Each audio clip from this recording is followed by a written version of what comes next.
All right, so if you're coaching 12 and unders, this is going to be a great video for you. And these are key principles to keep in mind when writing workouts. When I give them to you, I have 8 things here. I believe you should be doing all 8 at every single practice. And we're going to talk about how you can fit that in.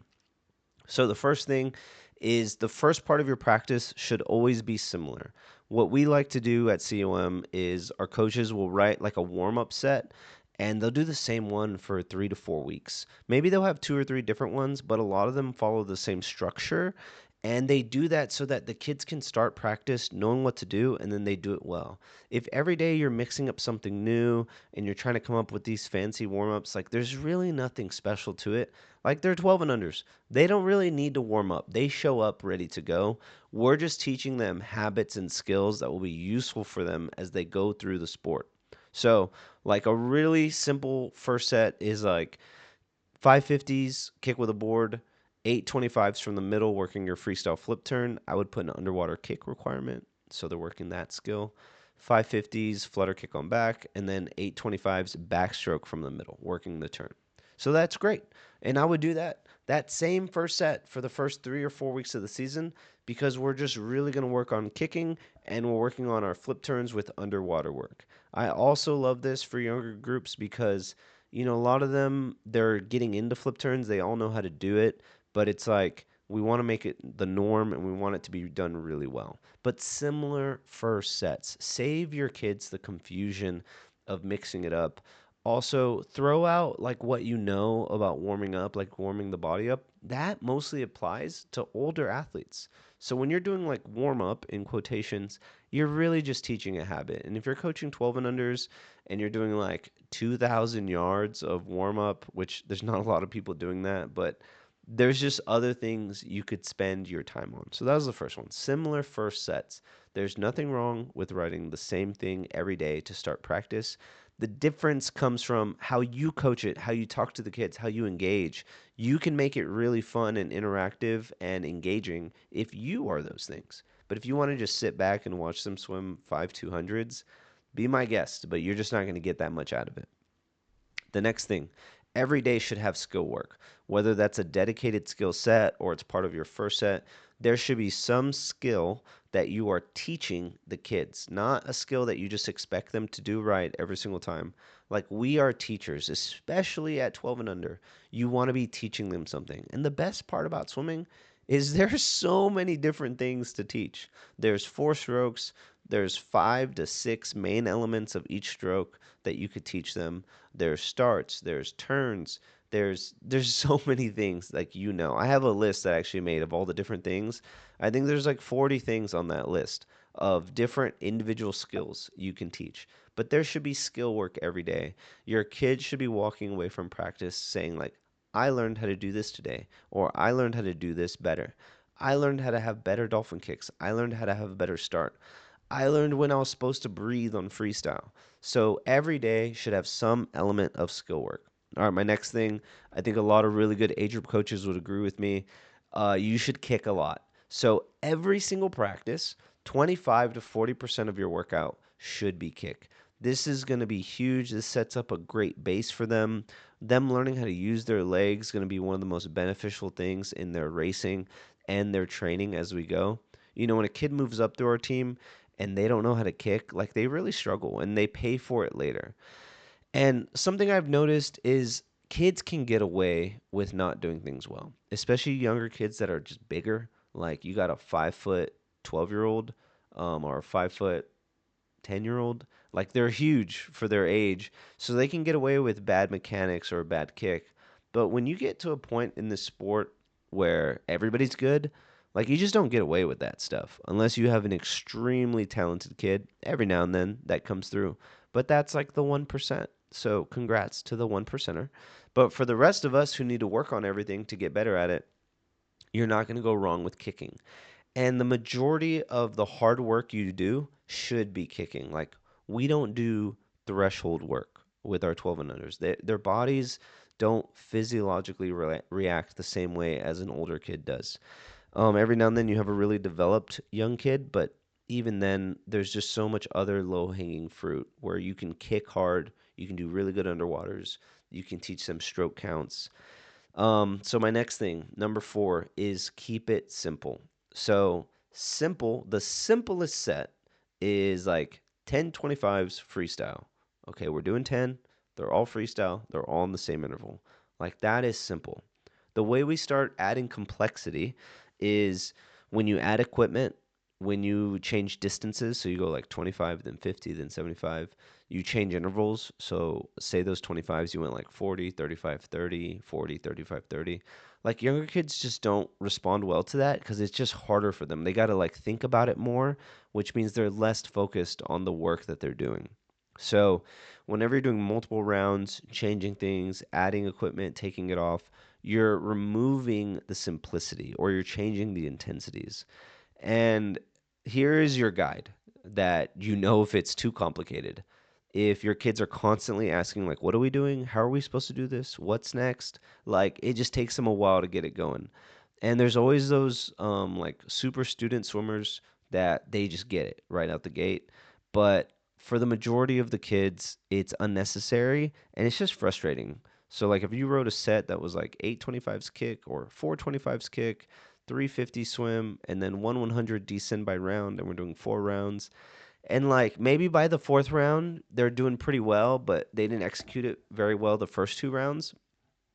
Like, what's the point? We might as well just clump it all together, do one piece at a time, and do it the way you expect them to do it, and you're going to get better work out of it. So there's nothing wrong with keeping it simple. Back to my first one, like those similar first sets, like simple is not boring. It's only boring if the coach is boring. And you can make it fun, you can make it engaging, you can make it worth their while if you, the coach, bring the energy. So that's like my next thing. You got to keep it fun. If you're a 12 and under coach, you need to be fun. Interact with your athletes, talk to them, make jokes with them, see how their day went. Find ways to add fun into practice. I love things like matchup races. Like right after our first set, it's like, okay, Timmy and Sally, you're racing each other. Or this person, these two people, you're racing breaststroke. Or we're going to do a relay. Like, and it takes like 3 minutes, 3 to 5 minutes out of your practice, which is not the end of the world, but it was fun. It was engaging. It was fun for the kids. You are fun as a coach. But man, keep it fun. It's so disappointing when a kid quits our sport just because they're not having fun.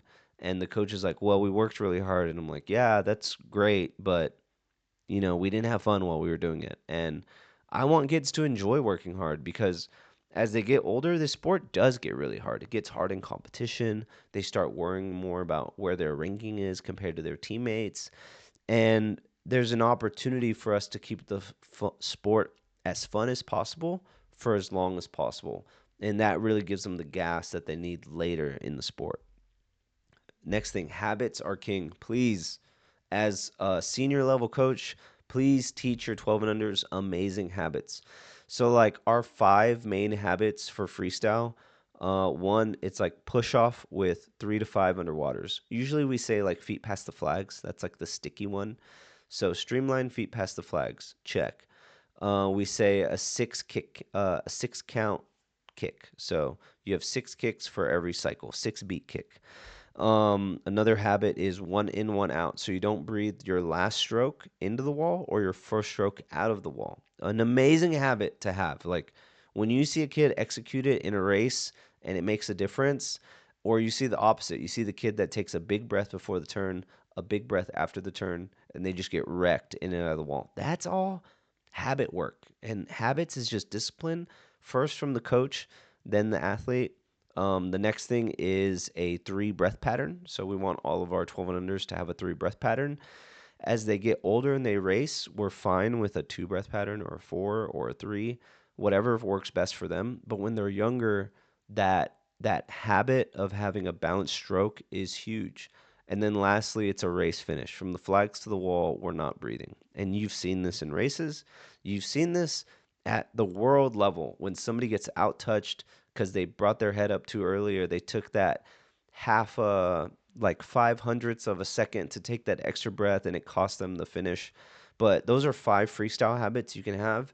And in every stroke, we have different habits. They don't all have 5. Freestyle is like the main one where we have more, but habit work. So if you're writing a set that's like 12 50s freestyle it's not just swim. It's not just make the interval. It's let's keep the habits. Let's keep it going together. The next thing is work your underwaters. You will never go wrong putting underwater work. If you do underwater work 5 times a week, you're doing a great job with your kids. This really feeds into kick work. Like I would call underwater work like kick work. And for 12 and unders, we don't do 10-25s all the way underwater. We do vertical kick. We do fly kick on back, fly kick on side. You're going to go 10 kicks underwater, take 2 breaths, and then dive back down and finish underwater. We're going to go 15-meter swim, and then we finish underwater with fins, without fin, one fin. There's so many different ways that you can work underwater work, and it's going to pay off. Our sport, especially short course, it's so underwater dominant, and you see the ones that stand out, they have great underwaters. And then I keep referencing the top end of our sport, and at the top end, everybody has at least good underwaters. Like maybe not all of them are crushing it, but they're all pretty good. They're all doing 3 to 4 kicks, and it looks pretty good, and they're moving a lot of water. And if you have the kid that's just doing one kid kick and getting smoked after each turn, like it's just going to hinder their progress as they go through. And we talk about long-term athletic development, like on the internet, it's a thing people like to say, like let kids play other sports, let them do that. And yeah, that stuff's great. But you know what really produces long-term athletic development? Amazing habits when they're young. It's not like how much yards they did, it's how well they did it. And you hear it quality over quantity. And a lot of times coaches are talking about like speed, like how much speed work we're doing. But really, it's like how much good technical swimming did we do? And you will not see the results of that disciplined habit work. You won't see that stuff right away. It just takes time. But if you are disciplined as a coach and you make sure you fit it into your practice every single time, then your kids will get the benefit of it. All right, my last one is race every day. There should be some sort of racing, some sort of swimming fast every single day. Like it's not, they don't get tired of it. It's fun. And it's not just this grinding set where it's like 1050s all out. It's like 1050s partner races, or we're doing 10 relays today. And you can make them like a tighter interval where they're still getting the work in and it's not taking up the whole practice. But you want to race every day. You want racing to be fun. You want racing to have energy, because I promise you, as your kids are getting stressed out when they're going to competitions, and we have kids say like, "Well, I just don't like racing." And like, I just don't buy it. They just haven't learned how to have fun racing. And you can build in fun racing at practice. So, these are my 7 things. Maybe it was 8 things. I think keep it fun. Yeah, it was 8. So, here are the 8 ways to write great 12 and under practices that you should be doing it every day. Similar first sets, always work skill work. 20 to 25 to 40% kick. Keep it simple. Habits are king. Work your underwaters and always race and keep it fun. I don't know if I mentioned that, but if you want to run great practices, do this every single day, and I promise you, your team will get a lot better.